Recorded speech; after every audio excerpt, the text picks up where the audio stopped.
Hukum riba ini semua hukumnya haram. Dalil-dalilnya sangat tegas. Sekarang kita fokus ke dalil. Ada nanti sebuah hadis teman-teman, saya ingin antum renungi baik-baik. Tulis baik-baik, tempelkan di profil ya, dengan niat untuk mengingatkan kita sama orang lain. Jangan riya. Ingat selalu, tempel. Kalau bisa print, tempel di meja kerja. Tempel teman-teman, perhatikan, ini bahaya sekali. Bahaya sekali. Saya bacakan dulu ayat, itu hadis nanti yang saya bilang ya. Pertama firman Allah SWT dalam surah Al-Baqarah ayat 275. Kata Syekh Abu Bakar rahimahullah, riba diharamkan berdasarkan firman Allah Subhanahu wa taala, a'udzubillahi minasyaitonir rajim, wa ahallallahu al-bai'a wa harrama riba. Padahal Allah telah menghalalkan jual beli dan mengharamkan riba. Jual beli silakan, transaksi jual beli. Riba tidak boleh. Ini saya pernah kasih contoh kalau soal ini ya. Jadi kalau misalnya seseorang mau beli mobil, dia nggak ada duit, maka dia boleh datang. Saya boleh datang kepada teman saya mengatakan, saya mau beli mobil harganya 200 juta. Bisa kamu beliin nggak? Oh bisa, saya beliin. Tapi saya jual sama kamu ya Khalid ya, 220 juta. Jadi awal akadnya apa? Terakhir jual beli. Dia beliin saya beli dari dia. Saya udah tahu modalnya berapa, dia sudah ambil keuntungan. Tapi ini akad jual beli. Dia bukan mengutangkan saya, tapi dia beli. Saya pun beli dari dia. Selesai, dia putus akad beli sama tempat sana, dia juga putus akad jual beli sama saya. Kemudian tidak apa-apa jatuh tempo 35 bulan, tidak apa-apa. Tapi jangan dia hitung utang, dia menghutangkan saya 200 juta, bukan mobil, sehingga hutang. Ini yang dimaksud perbedaan ayat di sini. Allah menghalalkan jual beli, Allah mengharamkan riba. Karena riba umumnya itu adalah utang, kayak tadi riba jahiliyah, riba nasiah itu. Utang yang bertambah tanpa sebab, ya. Hanya ingin untuk dijadikan sebagai pendapatan. Juga dalam firman Allah SWT Al-Imran ayat 130, A'udzubillahi minasyaitonirrajim, ya ayyuhalladzina amanu la ta'kulur riba adha'afan mudha'afa. Hai orang-orang beriman, jangan kalian memakan riba dengan berlipat ganda. Ini yang jadi masalah teman-teman, kalau antum baca ayat ini kalau tidak faham, maka mungkin tidak bisa ya ditarik dalam kehidupan sehari-hari. Tapi kita kalau pertemukan ini memang ditanya begitu. Kalau kita terlibat dalam praktisi riba itu baru orang tahu ayat ini. Subhanallah, mulia sekali. Kapan kita buka pintu riba, maka pintu riba yang lain terbuka terus. Sekarang antum kredit, dia lihat 3 bulan saja kita sukses membayar, atau 6 bulan, dibukain lagi. Hah? Jadi terbuka lagi pintu riba yang lain.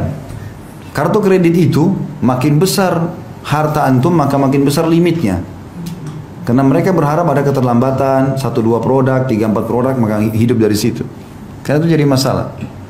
Maka Allah sudah ingatkan, memang riba itu sifatnya adha'afan mudha'afa, sifatnya pasti berlipat-lipat. Jarang orang bisa riba sekali terus kemudian dia berhenti, kecuali dia taubat kepada Allah. Umumnya pasti terikat di sini, terikat di situ. Bahkan ada orang parah sekali, karena semua badannya riba.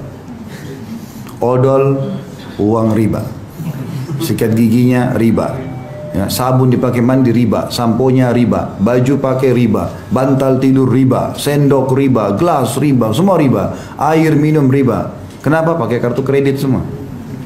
Belanja bulanan gesek, yang bayarin bank, uang riba bukan? Bagaimana antum hidup begitu dari riba semua? Susu anak riba, celana dalam riba, haram semua. Gimana caranya nggak sadar ini? Maka ini poin, tangkap dulu contoh ini ya. Saya akan hubungkan dengan hadis yang saya bilang tadi, supaya betul-betul harus kapok ini, berhenti, nggak boleh tidak. Dan jangan takut berhenti teman-teman sekalian, karena bahaya sekali, ancamannya berat. Ya, maka dia akan terus berlipat-lipat itu. Seperti kasus kita bilang, enggak, saya tidak kena bunga kok, misalnya tadi kayak riba nasiah. Tapi kalau antum telat jam 12 malam lewat 1 menit saja, udah kena. Oh kan bunganya cuma 50 ribu. Bukan masalah 50 ribunya, kena hukum ribanya. Riba itu mau 1 rupiah ke atau 10 ribu rupiah, sama saja, dia intinya kena riba. Itulah. Kemudian Nabi SAW merincikan kedua ayat di atas. Sabda pertama adalah hadits Abu Dawud nomor 333, Ibnu Majah nomor 2277 dan Tirmidzi nomor 1206, dan beliau mensahihkannya. Kata Rasulullah SAW, la'anallahu akilar riba wa mu'kilahu wa syahidaihi wa katibah. Allah melaknat pemakan riba. Makna melaknat, diangkat berkah hidupnya. Kalau makan tidak pernah cukup, pakai baju tidak pernah cocok, rumah tangga ribut terus, ada anak sakit, macam-macam. Allah melaknat pemakan riba, pemberi riba, yang mengambilnya dan yang memberikan. Dua orang saksinya dan pencatatnya. Pegawai, staf, tulis, tanda tangan, ya segala macam sama. Masuk dalam masalah ini. Berarti tidak ada yang bisa lolos nih. Jadi kan, kena semua. Saya kan cuma pegawai, tidak tahu apa-apa, nggak bisa. Siapa suruh kerja di situ? Ya, nggak bisa. Haram. Ya, nggak bisa kita cari halal ya teman-teman. Ya. Lebih jelas lagi hadis Nabi SAW, perhatikan baik-baik. Dikatakan oleh Nabi SAW dan hadis ini diriwayatkan Imam Ahmad nomor 21.450. Sanadnya dikategorikan sahih. Renungi baik-baik hadis ini. Kata Nabi SAW, dirham riba ya'kuluhu ar-rajul wa huwa ya'lam ashaddu min 36 zanyah. Satu dirham dari hasil riba yang dimakan oleh seseorang sedangkan dia mengetahuinya, dosanya lebih berat daripada 36 kali berzina. Antum zina sama 1, 2, 3, 4, 36 perempuan, itu baru sama dengan satu dirham riba. Satu dirham itu 10.000 rupiah, 5.000 rupiah. Ambil bunga bank. Itu sudah 36. Bagaimana kalau kita kerja di sana, gajinya 5 juta? Nah, antum hitung sendiri. Kalau satu dirham 36 kali berzina, kalau sekian juta berapa kali itu? Ini zina loh ini. Dan ini teman-teman sekalian, Nabi SAW berikan gambaran agar orang faham. Karena umumnya zina orang tahu itu haram. Zina sama perempuan yang tidak halal bagi laki-laki itu orang tahu bobotnya berat. Selalu diingatkan. Di sini Nabi SAW datangkan satu dirham riba. Bukan Nabi mengatakan misalnya 100.000 dirham riba. Enggak, satu dirham riba. Paling kecil. Sama dengan 36 kali zina. Sudah faham sampai sini? Ini hadis yang lebih tegas lagi. Perhatikan setelahnya. Kata Nabi SAW, ini luar biasa teman. Saya kalau baca ini merinding, subhanallah. Hadis ini tegas, ini yang saya bilang tadi. Hadis ini disahihkan oleh Imam Hakim dalam kitab Mustadraknya. Kata Rasulullah SAW, Ar-riba 73 baban aisaruha ayyankiha rajul ummah wa inna arba riba irdur rajulil muslim. Kata Nabi SAW, riba itu memiliki 73 pintu, 73 tingkatan. Yang paling rendah, yang paling ringan, setara dengan seseorang berzina dengan ibunya. Ya? Itu berat sekali. Paling rendahnya sama dengan berzina dengan ibu. Teman-teman harus tahu ya, dalam bab zina, hukumannya beda-beda. Level-levelnya. Yang paling ringan dalam masalah zina adalah berzinanya orang. Dia pergi ke tempat zina, lalu dia zina, dia bayar pelacur, selesai. Itu yang paling ringan. Tapi itu juga sudah dosa besar. Ada di atasnya, zina lebih berat daripada itu. Berzina dengan istri tetangga, pasangan tetangga. Itu ditanyakan oleh Nabi SAW. Kata para sahabat, ya Rasulullah, dosa apa yang paling berat? Kata Nabi SAW, engkau berzina dengan pasangan tetanggamu. Tentu kalau orang zina dengan istri tetangga, berarti si istri tetangga zina sama suami tetangganya, kan gitu. Kenapa tetangga? Karena orang yang paling dekat. Sampai kata Nabi SAW, Jibril selalu mewasiatkan kepadaku untuk mengingat dan berbuat baik dengan tetangga sampai aku kira tetangga mau dapat warisan.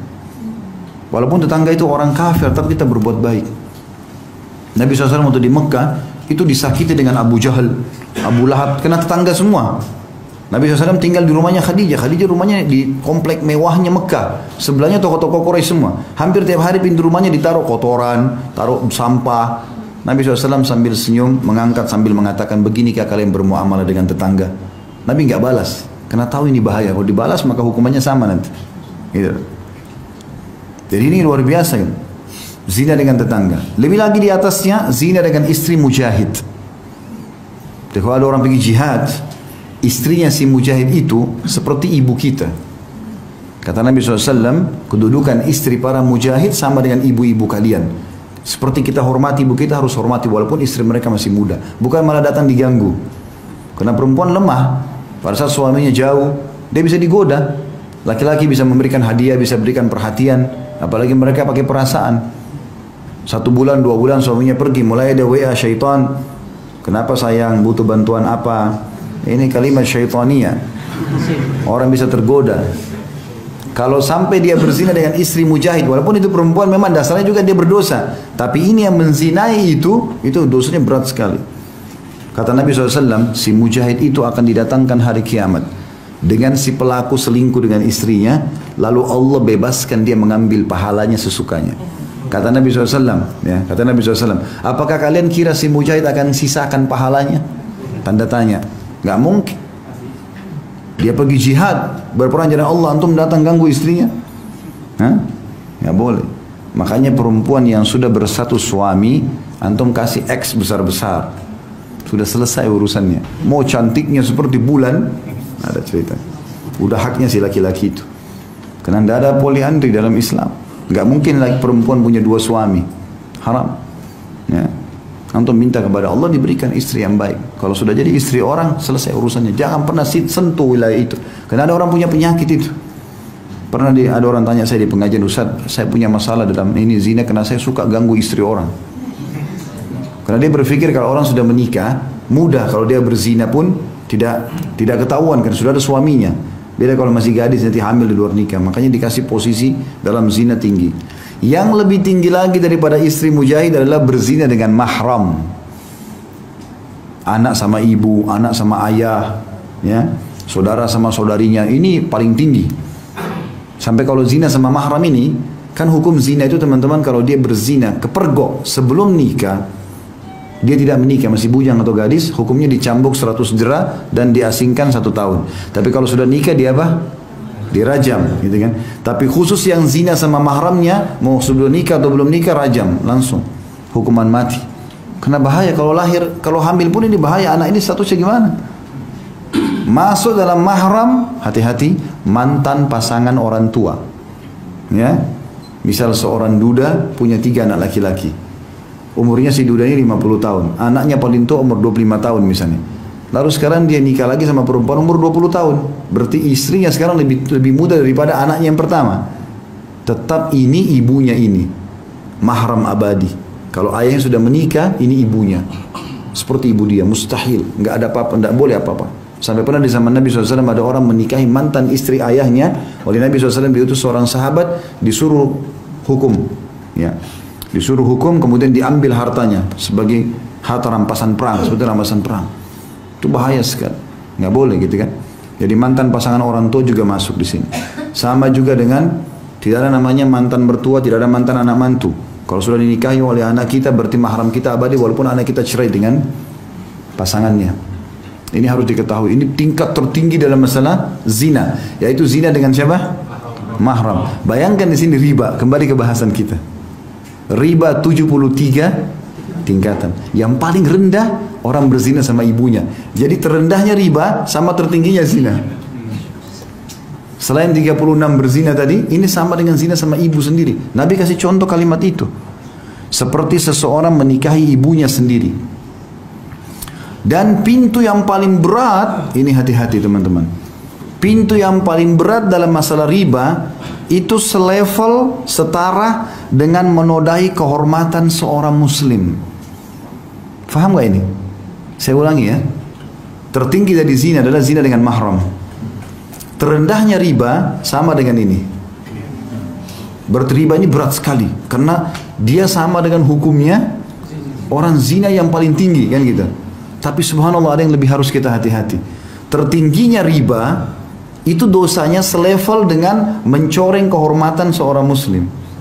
Antum gosip, ngambil hartanya muslim, ya, apalah sakiti hatinya, itu sama dengan riba level ke-73. Ini hati-hati. Jangan antum buat masalah sama orang. Jangan sentuh hartanya orang, jangan hina orang, jangan caci maki, jangan buat musuh. Apalagi muslim, bahaya sekali. Bisa ditangkap nggak bahayanya nih? Ya, mencoreng kehormatan seorang muslim, merusak namanya, menggibah dia, memfitnah dia, segala macam, membongkar-bongkar aibnya. Ini selevel dengan dosa tertingginya riba. Ini naudzubillah minasyaitonir rajim. Harus hati-hati.